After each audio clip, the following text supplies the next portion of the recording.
Hello guys, मैं हूं गौतम और आज की वीडियो में हम बात करने वाले हैं हरियाणा पोस्ट मैट्रिक स्कॉलरशिप 2021-22 या फिर आप बोल सकते हैं SC/BC स्कॉलरशिप 2021-22।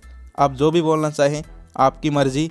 तो यार आज की वीडियो में हम इसके ऊपर चर्चा करने वाले हैं कि ये किन स्टूडेंट्स को मिलती है, कैसे मिलती है, क्या आपको करना पड़ेगा और क्या क्या इसकी एलिजिबिलिटी कंडीशंस हैं, कैसे आप अप्लाई करेंगे, सब कुछ मैं आपको बताने वाला हूँ। गाइस वीडियो थोड़ी लंबी है, मैं मानता हूँ, ठीक है, लेकिन आप ये भी मानिए कि इस वीडियो को देखने के बाद आपको इस स्कॉलरशिप के रिगार्डिंग कोई भी डाउट नहीं रहने वाला। आई होप गाइस आप इस वीडियो को कंप्लीट देखेंगे, इस स्कॉलरशिप को ग्रैब करेंगे और फ़ायदा उठाएंगे, क्योंकि यार जो स्कॉलरशिप्स होती हैं उनका एक अलग ही मज़ा होता है या नहीं होता, कमेंट करके ज़रूर बताओ। तो चलिए अब वीडियो को स्टार्ट करते हैं। सबसे पहले मैं आपको दिखाता हूँ वो ऑफिशियल नोटिस जो कि इस स्कॉलरशिप के रिगार्डिंग आया है DHE की तरफ से। DHE क्या है गाइस? हरियाणा का यहाँ पर जो हायर एजुकेशन डिपार्टमेंट है, यानी कि 12th के बाद जो भी यहाँ पर आपकी स्टडी होती है उसे हम बोलते हैं हायर एजुकेशन डिपार्टमेंट, यानी कि कॉलेज, कोई डिप्लोमा, ठीक है, कोई बड़ी डिग्री, जो भी होता है उसको हम हायर एजुकेशन के अंदर कंसिडर करते हैं। तो यहाँ पर आप वो नोटिस देख सकते हो, बिल्कुल लेटेस्ट है, आप डेट वगैरह चेक कर लीजिए। ज़्यादा इसके बारे में बात नहीं करेंगे, मैं आपको यहाँ पर जो इंपॉर्टेंट बातें हैं वही बताऊँगा। तो यहाँ पर सब्जेक्ट देखिए, regarding opening of centralised PMS scholarship portal for the year 2021-22, ठीक है। यानी कि गाइज यहाँ पर कहा जा रहा है कि आपका जो PMS पोस्ट मैट्रिक स्कॉलरशिप का जो पोर्टल है वो ओपन हो चुका है और यहाँ पर स्टूडेंट्स से जो आवेदन है वो मांगे गए हैं। तो गाइज यहाँ पर देखिए डेट्स के ऊपर बात करें इंपॉर्टेंट, तो यहाँ पर schemes will be open from 23/11/2021, यानी कि 23 नवंबर से स्कॉलरशिप के जो फॉर्म है वो निकल चुके हैं। ये आपको ऑनलाइन भरने होते हैं। किस किस कैटेगरी को देखिए यहाँ पर SC/BC OBC, और लास्ट डेट क्या है भरने की? 31/1/2022, यानी कि 31 जनवरी 2022, यानी कि आपके पास 2 महीने हैं, आप ये फॉर्म भर सकते हो, ठीक है। कहाँ पर भरना है उसका जो लिंक है वो डिस्क्रिप्शन में मिल जाएगा और मैं आपको बता भी देता हूँ एड्रेस। यहाँ पर आप देख सकते हो, ये है वेबसाइट का एड्रेस, इसके ऊपर आपको फॉर्म भरना है। तो मैं आपको इसके ऊपर लेके चलता हूँ अब डायरेक्ट। सो गाइज हम आ चुके हैं हर छात्रवृत्ति की जो ऑफिशियल वेबसाइट है उसके ऊपर। यही वो पोर्टल या वेबसाइट आप बोल सकते हो जहाँ से स्कॉलरशिप के लिए आपका जो फर्स्ट स्टेप है वो स्टार्ट होगा, यानी कि फॉर्म भरना आपको यहीं से स्टार्ट करना है। उसके बाद क्या क्या करना होगा आगे सब कुछ बताने वाला हूँ। 16-17 मिनट की वीडियो है, लेकिन ये वीडियो देख के आप कहोगे कि भाई मज़ा आ गया है और हम बिल्कुल स्कॉलरशिप को लेके रहेंगे, आपको कोई भी दिक्कत नहीं आएगी, ठीक है। तो गाइज़ यहाँ पर देखिए, सबसे पहले आपको स्कॉलरशिप का नाम पता होना चाहिए। पोस्ट मैट्रिक स्कॉलरशिप किस कैटेगरी के स्टूडेंट्स के लिए? SC/BC OBC, ठीक है। जो जर्नल वाले भाई बहन हैं वो इस वीडियो को देखकर अपना टाइम वेस्ट ना करें, ठीक है, पहले बता रहा हूँ। तो गाइज़ यहाँ पर देखिए, portal for inviting fresh applications for 2021-22 academic session is open now, ठीक है, यहाँ पर आप देख सकते हो। इसके बाद डेट्स वगैरह दी गई है नीचे की, यहाँ पर 23 तारीख से 23 नवंबर से आपके जो फॉर्म है वो निकल चुके हैं और 31 जनवरी 2022, यानी कि आपके पास पूरा दिसंबर है, पूरा जनवरी का मंथ है, 2 मंथ के अंदर आपको इसके लिए अप्लाई करना है। अब कुछ स्टूडेंट होते हैं वो एट द मोमेंट काम करते हैं, यानी कि 31 तारीख को ही सुबह उठेंगे कि भाई फॉर्म भरना है, जल्दी से ये डॉक्यूमेंट नहीं मिला, वो नहीं मिला। तो ऐसा नहीं करना है, ठीक है। आपको 2 महीने दिए जा रहे हैं, तो मैं कहता हूँ कि दिसंबर में ही काम को निपटा देना, समझ गए, ठीक है। तो गाइज़ यहाँ पर आप देख सकते हो ये इंपॉर्टेंट डेट्स हो गई। अब बात करते हैं यहाँ पर आपकी एलिजिबिलिटी कंडीशंस के ऊपर। उसके बाद जो लास्ट में बात करेंगे कि यहाँ पर आपको कैसे अप्लाई करना है उसके ऊपर, और इसके ऊपर 1-2 वीडियोज़ आगे और आएंगी। जब आपकी स्कॉलरशिप आएगी तब भी वीडियो बनाऊँगा। इसके बाद यहाँ पर वेरिफिकेशन का जब यहाँ पर नोटिस आएगा तब भी वीडियो मिलेगी। तो चैनल को ज़रूर सब्सक्राइब कर लो ताकि आपको स्कॉलरशिप लेने में कोई दिक्कत ना आए, ठीक है। तो गाइज़ यहाँ पर आपने देख लिया कि भाई 23 नवंबर से लेकर आप 31 जनवरी 2022 तक अप्लाई कर सकते हो। अब हम बात करते हैं एलिजिबिलिटी कंडीशंस क्या क्या रहेंगी, यानी कि आपको क्या क्या फॉलो करना है ताकि आपको स्कॉलरशिप मिल जाए और कौन कौन सी कंडीशंस आपको फुलफिल करनी पड़ेंगी। तो यहाँ पर मैंने एलिजिबिलिटी के ऊपर क्लिक किया जैसे ही, तो यहाँ पर इस तरह का पेज ओपन हो गया है। यहाँ पर देखिए सबसे पहले पोस्ट मैट्रिक स्कॉलरशिप, मैंने आपको बताया कि इसका नाम क्या है, पोस्ट मैट्रिक स्कॉलरशिप, ठीक है। इसके बाद देखिए यहाँ पर इंस्टीट्यूट टाइप गवर्नमेंट एडेड, ठीक है, और SFC, ठीक है। इसके बाद देखिए कैटेगरी, यानी कि किस किस कैटेगरी से आप होने चाहिए। तो मैंने आपको स्टार्टिंग में ही बता दिया था, दिखा भी दिया था नोटिस में, SC/BC OBC। जर्नल वालों का कोई काम यहाँ पर नहीं है। जर्नल वालों के लिए NSP नेशनल स्कॉलरशिप होती है, तो उसकी वीडियो भी बनाएंगे, ठीक है। इसके बाद देखिए यहाँ पर फैमिली इनकम। अब ये फैमिली इनकम है, इसके बारे में ध्यान से सुनना guys. Family income less than और equal to RS 2,50,000 per annum, यानी कि 2.5 लाख पर एनम। यानी कि गाइज आपकी जो यहाँ पर परिवार की जो आय है, जो इनकम है, जो पैसे हैं, सैलरी है, वो साल की 2.5 लाख से कम या फिर 2.5 लाख होनी चाहिए, ठीक है। अब यहाँ पर क्या होता है, कुछ स्टूडेंट बोलेंगे कि भाई हमारे जैसे फादर हैं मदर हैं दोनों यहाँ पर वर्किंग है, ठीक है, तो उनकी भी इनकम है, मदर की भी और फादर की भी है, ठीक है, तो किसकी देखें। तो गाइस देखो, इसके लिए जो सॉल्यूशन है वो ये है कि आपने जब पीपीपी बनवाया था, यानी कि परिवार पहचान पत्र, जो कि हरियाणा में बनवाए गए थे अभी, ठीक है, अभी भी बन रहे हैं, या फिर हम बोल सकते हैं फैमिली आईडी, उसमें जो भी आपने इनकम की रेंज लिखवाई थी ना, फॉर एग्जांपल जब यहाँ पर आप भरवाने जाते हो तो वहाँ पर आपसे पूछा जाता है कि भाई आपकी फैमिली इनकम कितनी भरें, ठीक है, तो वहाँ पर होता है 25,000 से 50,000, 50,000 से 1 लाख, 1 लाख से 2 लाख, 2 लाख से 2.5 लाख की रेंज, 2.5 लाख से 3.5 लाख की रेंज, 3-3.5 से 6 लाख की रेंज। तो मतलब आपकी जो रेंज होगी वो अगर 2.5 लाख से कम वाली में आपने भरवा रखा है, अपना पीपीपी बनवा रखा है, तो आप इसके लिए अप्लाई कर सकते हो। अगर उससे आपने ज़्यादा लिखवा रखी थी तो आपका फॉर्म ही नहीं भरा जाएगा, ठीक है, समझ गए। तो ये आपको यहाँ से पता चलेगी। वो चक्कर ही छोड़ दीजिए कि भाई मेरे भाई भी कमाता है घर में, तो फादर भी कमाते हैं, मदर भी कमाती है, बहन भी, वो नहीं है। आपकी जो फैमिली आईडी में जो इनकम है रजिस्टर्ड, वो यहाँ पर देखी जाएगी, ठीक है, समझ गए। इसके बाद यहाँ पर अगला है डोमिसाइल। तो गाइज़ आपकी हरियाणा की डोमिसाइल होनी चाहिए, यानी कि आप हरियाणा के निवासी होने चाहिए, ठीक है। इसके बाद अटेंडेंस। अब ये अटेंडेंस का क्या रोल है यहाँ पर गाइज़, अटेंडेंस का मतलब ये है कि आप जिस भी यहाँ पर कोर्स या फिर डिप्लोमा के अंदर या फिर डिग्री के अंदर अब एडमिशन आप ले रखा है आपने, उसमें आपकी जो अटेंडेंस है वो 75% या फिर उससे अधिक होनी चाहिए, ठीक है, उससे कम नहीं होनी चाहिए। यानी कि जैसे आपने अभी 12th की थी, अब आप कॉलेज में हो फर्स्ट ईयर में, बीए फर्स्ट ईयर में, तभी तो ये कॉलेज स्टूडेंट्स के लिए है।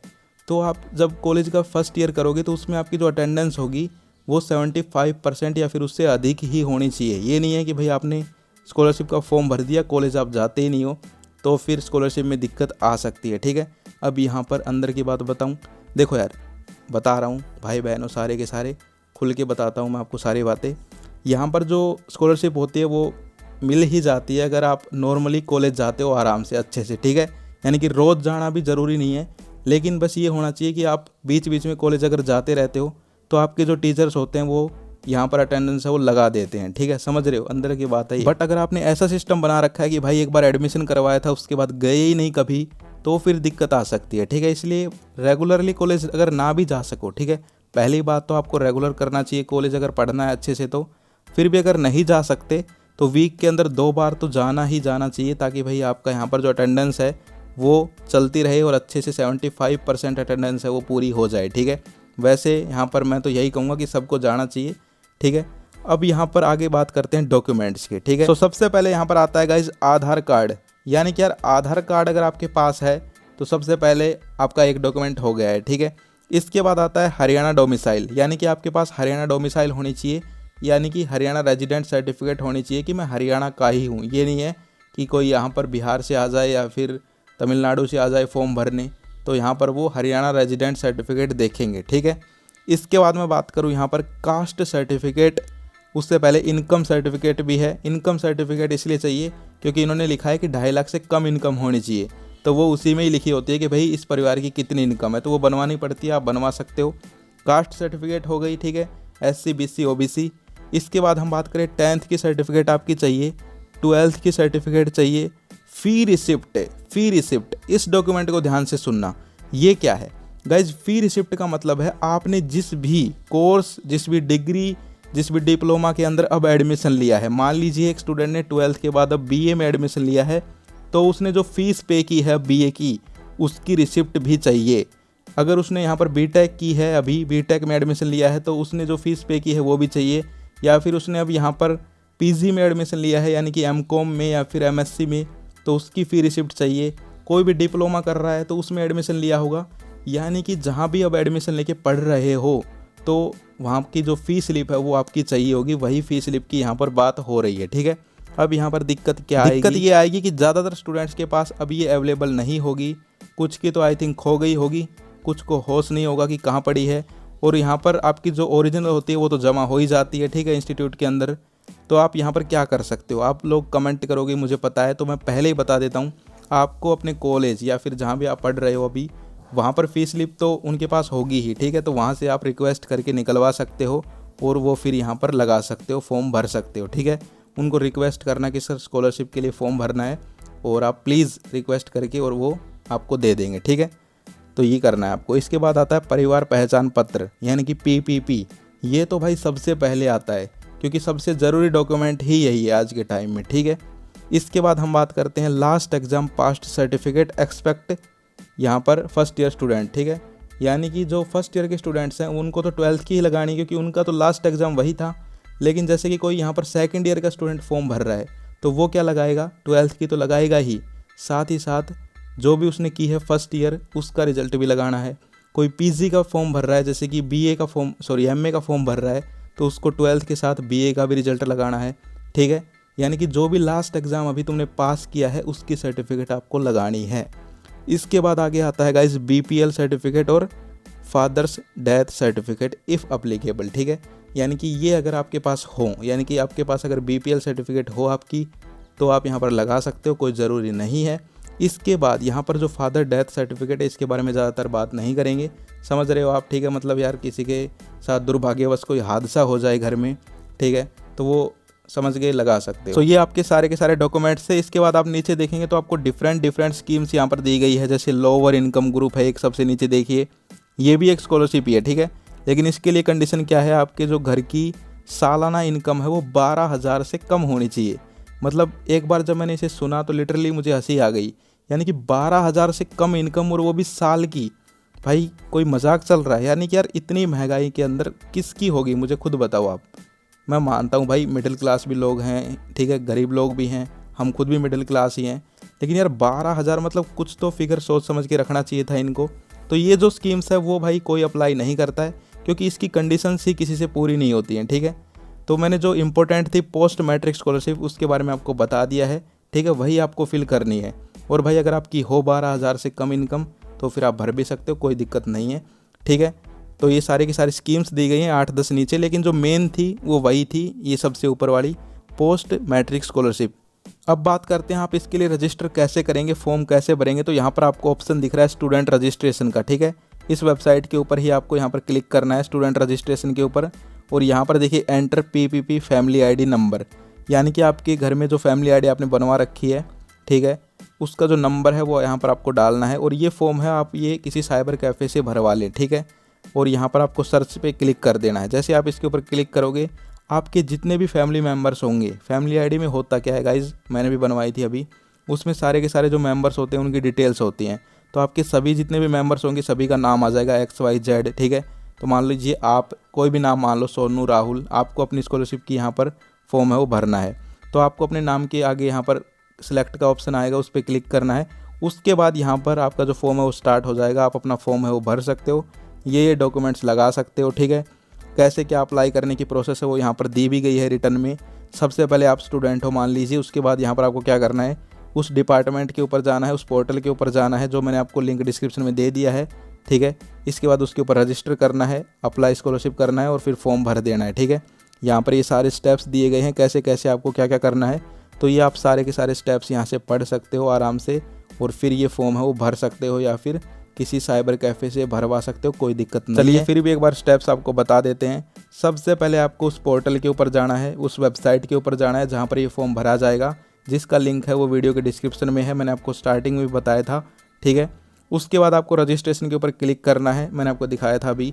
उसके बाद अपना परिवार पहचान पत्र का नंबर डालना है। उसके बाद आपका यहाँ पर जो भी OTP होगा, जिस भी रजिस्टर्ड नंबर पे आपने यहाँ पर रजिस्टर करवा रखा होगा उस पर एक OTP आएगा, ठीक है। यानी कि क्या करना, अपना फैमिली ID नंबर डालना, उसके बाद घर के सारे फ़ोन अपने सामने रख लेना, किसी पे भी पॉपअप साउंड आएगा यानी कि OTP आएगा, वो OTP फिर से आपको डालना है उसी फॉर्म के अंदर, और फिर आपका एक रजिस्ट्रेशन ID और पासवर्ड बन जाएगा। और वो जो यहाँ पर रजिस्ट्रेशन ID और पासवर्ड होगा वो आपको संभाल के रखना है, वो आगे भी चाहिएगा, ठीक है। मुझे ये नहीं मिलना चाहिए कमेंट करो आप 1 साल बाद कि भाई मेरा पासवर्ड खो गया है।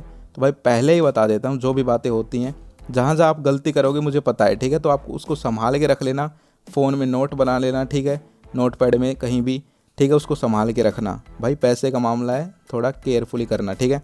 इसके बाद हम बात करेंगे गाइस, यहाँ पर आपको फॉर्म भर देना है। उसके बाद यहाँ पर सारा का सारा जो फॉर्म है उसका प्रिंट आउट निकाल लेना है, और सारे के सारे डॉक्यूमेंट्स है वो उसके साथ अटैच करके अपने इंस्टीट्यूट के अंदर, अपने कॉलेज के अंदर, अपनी यूनिवर्सिटी के अंदर, जहाँ भी आप पढ़ रहे हो, जहाँ भी आप अपनी डिग्री कर रहे हो, डिप्लोमा कर रहे हो, वहाँ पर वो जमा करवाना होता है, ठीक है।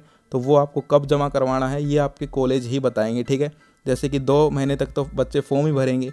अब ऐसा तो है नहीं कि रोज़ वो लेंगे कि भाई आज एक बंदा गया था सर मैंने फॉर्म भरा था, कल आप ये सबमिट कर लीजिए, ऐसे नहीं। वो भी एक डेट देंगे आपको, तो आप अलर्ट रहना, अपने कॉलेज में यहाँ पर पता करते रहना कि कब वो फॉर्म सबमिट होंगे। भर आप कभी भी सकते हो, भर के रख लो घर पे, कोई दिक्कत नहीं है, ठीक है। तो गाइज़ ये पूरी प्रोसेस है, यहाँ पर फिर से आप एक बार डॉक्यूमेंट देख सकते हो, मैंने आपको बता दिए हैं, आप स्क्रीनशॉट ले लीजिए, ठीक है। कोई भी दिक्कत आती है तो कमेंट कर दीजिए यार।